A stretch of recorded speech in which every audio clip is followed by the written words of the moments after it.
Ini rata-rata masih banyak yang bertanya nih Tat, tentang akad-akad yang ada di perbankan syariah gitu. Oke. Apakah akad-akad di bank syariah itu udah bener-bener terverifikasi dengan baik Ustadz? Iya, baik, bismillah. Akad-akad di perbankan syariah ya memang secara legal itu seharusnya sudah terverifikasi dengan baik. Ya karena itu amanah undang-undang ya, bahwasanya lembaga keuangan khususnya perbankan di Indonesia itu wajib memiliki dewan pengawas syariah ya, wajib dewan pengawas syariah di mana produk-produk yang dibuat itu harus sesuai dengan fatwa DSN MUI. Ya, nah berdasarkan acuan itulah ya perbankan membuat produk-produk ya yang tidak bertentangan dengan syariah. Nah, dalam pembuatannya kemudian dalam aplikasinya juga di perbankan biasanya ada bidang kepatuhan atau syariah compliance ya, syariah compliance. Nah, mereka tugasnya adalah untuk memverifikasi ya, baik untuk pembuatan akad-akad ya, controlling ya. Nah, baru nanti kemudian dijual kepada masyarakat. Nah, itu secara default ya. Secara default seharusnya akad-akad di perbankan syariah itu sudah tidak ada masalah lagi. Cuma sekali lagi seperti yang pernah kita singgung di pertemuan yang pertama ya, bahwasanya perkara kesesuaian syariah ini adalah perkara yang bersifat continue.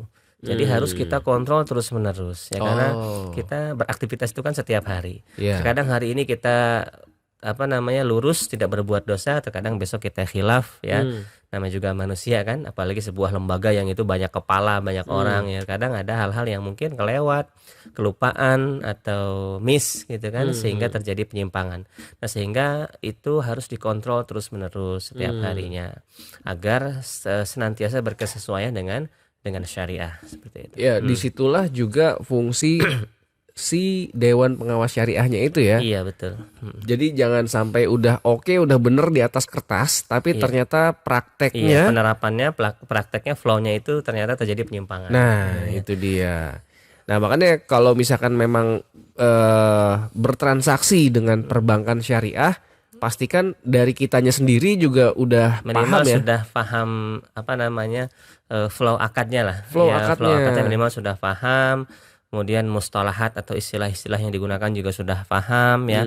Apa itu maksudnya akad murabahah, apa itu maksudnya akad wadiah, apa itu maksudnya akad musyarakah. Ya minimal kita sudah paham. Ya terutama ini yang mungkin kita tekankan ya pegawai-pegawai marketing dari lembaga keuangan itu sendiri seharusnya mereka sudah diberikan training ya dan Ya. pemahaman yang cukup untuk menjelaskan produk knowledge akad-akad mereka kepada calon nasabah. Bukan sekedar menjelaskan, tapi dalam prakteknya pun, flow-nya pun juga Iya, harus tepat ya. harus tepat. Iya. Jadi harus dipastikan bahwa karyawan-karyawan di bank syariah tersebut bukan sekedar paham, tapi melaksanakannya, flow-nya itu harus sudah sesuai. Sudah Karena jangan sampai nanti ternyata karyawannya sekedar pengen yang penting closing. Nah, kadang-kadang masih suka ada yang kayak gitu Tat. ya, itu hal seperti itu masih sering terjadi di lapangan. Iya. Nah, itu masuk ke variabel human error ya. Kadang ada mungkin marketing yang nggak tahu urgensi flow. Nah, gitu. Contohnya misalnya dia menggampangkan skema pembayaran yang harusnya ke bank, konsumen dibiarkan bayar dulu ke developer misalnya. Itu kan kelihatannya kan ringan ya.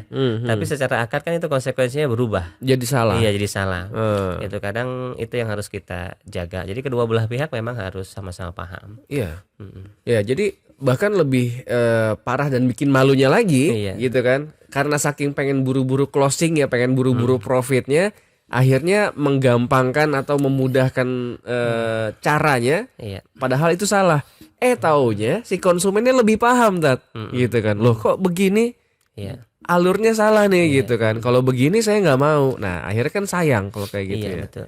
Itu. Ya maka ya salah satunya adanya podcast ini mungkin ya, Nah, tujuannya ke arah sana. betul, Jadi kita betul. memberikan edukasi kepada calon konsumen, calon buyer, calon nasabah produk perbankan nih agar jangan sampai hal-hal penyimpangan di lapangan seperti itu terjadi. Sehingga kita ketika disodorkan akad atau flow produk dari pihak perbankan, kita bisa melihat ya, bisa melakukan pre-screening apakah akad itu ada masalahnya atau tidak Ya. sudah sesuai atau belum. Betul, Gitu. penting juga. Tapi bukan hanya untuk konsumen kayaknya, Tat. Bukan hanya untuk buyer, tapi juga mungkin peringatan untuk karyawan-karyawan perbankan yang mungkin inginnya mudah, inginnya cepat cuan kayak gitu Iya. ya.